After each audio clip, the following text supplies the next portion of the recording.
And today I'm going to be talking to you about the college class size. So, a lot of you are either degree holders, degree seekers, or in the future you'll want to apply to college. Now, there's a big problem currently in colleges where the universities are upping class sizes so that they can up enrollment because they want more money, more tuition. It's a business. So the issue that we're talking about today is large class sizes and how they can negatively affect your students' ability to learn. So in large class sizes, like we see here, university students will have trouble concentrating. They can have trouble getting instruction from the professor. They can't get prompt answers to their questions. And it's the way that the professor teaches the class is often very vague so that they can encapsulate all the people in the classroom and get them the highest percentage chance that someone will be able to take in that information properly. And Brookings.edu found that class sizes do in fact have a significant effect on the students' achievements. That's due to much research into the topic of class sizes. So today, I'm going to be talking to you about how we can sort of fix this issue.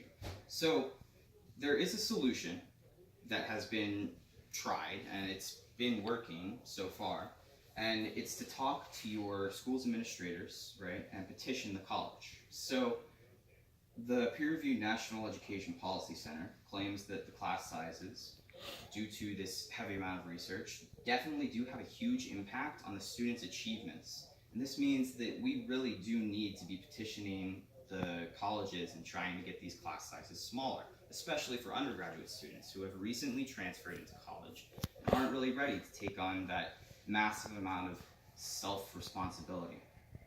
Now, according to Seattle PI's Evie Sellers, who's a veteran teacher, she's a PhD, she knows what she's talking about. She says that by lowering the class sizes, just by either increasing the professors, the number of professors that we have, or decreasing the amount of students that each professor has, they can engage in class discussions, which are almost impossible in classrooms that have 200 to 300 people in them.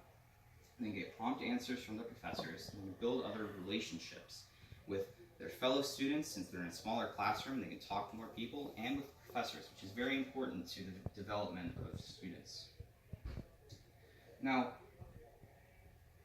does it work is the question that I'm sure you all are asking, because a lot of people will say that, oh, well, the universities, they have expenses that they need to pay, and if we increase the professors without increasing tuition, then they're not going to have enough money for it. But I say that we should be able to increase the professors without increasing tuition, because we're paying a lot for these classes, right? If we can't effectively learn, and the pass rate is so substantially affected and lowered by having large class sizes, then the university needs to take responsibility for this, and they need to lower the class sizes accordingly. And to substantiate that claim, the Association of Departments of English, they claim that professors shouldn't have more than a workload of 60 students in a semester. There are more than 60 students in one class in some of these undergraduate classes, and it's not acceptable.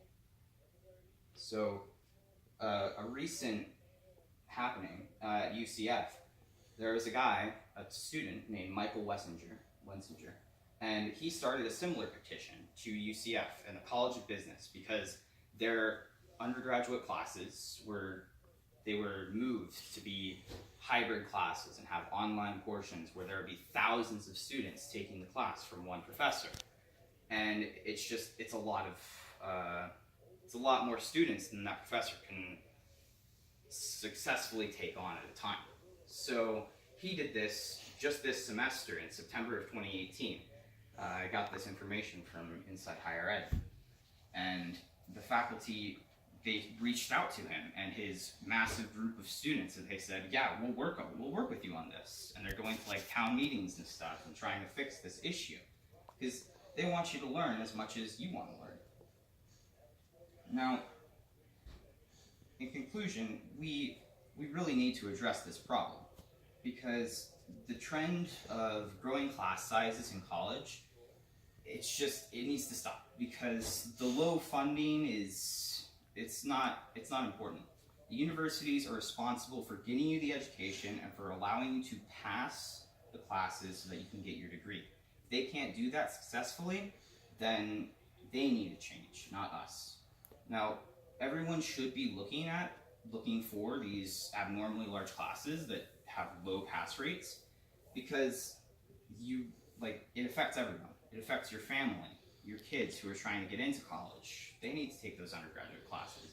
It affects you if you're in college and you need to take those undergraduate classes. It needs to stop. It impedes any sort of learning, and it'll hurt the future prospects of the students. Now, in the future, we could fix this problem, and in the near future too, because it works, and it's been shown to work, as in the situation with UCF. But if we don't fix it, then this trend will only grow larger, to the point where the pass rates are astonishingly low, and students just can't learn anything because they have no time with the professor. So I hope that you all go out, and if you see a petition, please sign it for the benefit of these undergraduate students who really need to pass these classes. Thank you. Does anyone have any questions? Yeah. Do you have any idea of what percentage of classes at a university are these really large classes that you're talking about? So again, that's why I mentioned that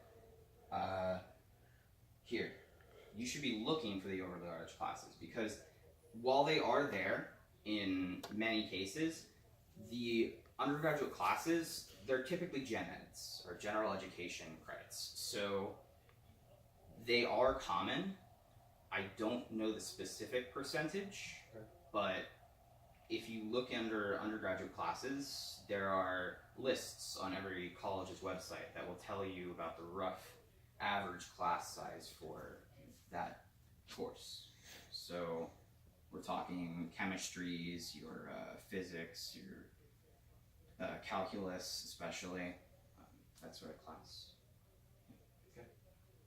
When you go to register for a course, when you're registering at college, does it tell you the class size on registration day, so you can look and see if your class is offered on a Tuesday and a Thursday, but the Thursday has a smaller class?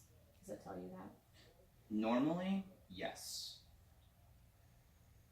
That's However, there are some universities that will sort of hide that fact, and a lot of those classes tend to be like hybrids or onlines, where they don't necessarily need to tell you how many students are in the class right now, because it doesn't really affect you if you're getting all your information online, because you don't need to go in person. No, you should. Any other questions? Yeah.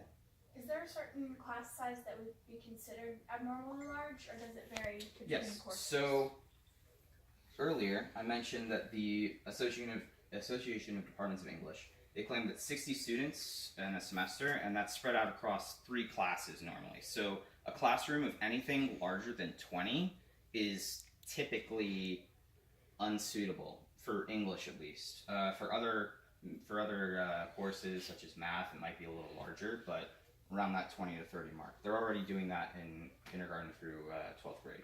So.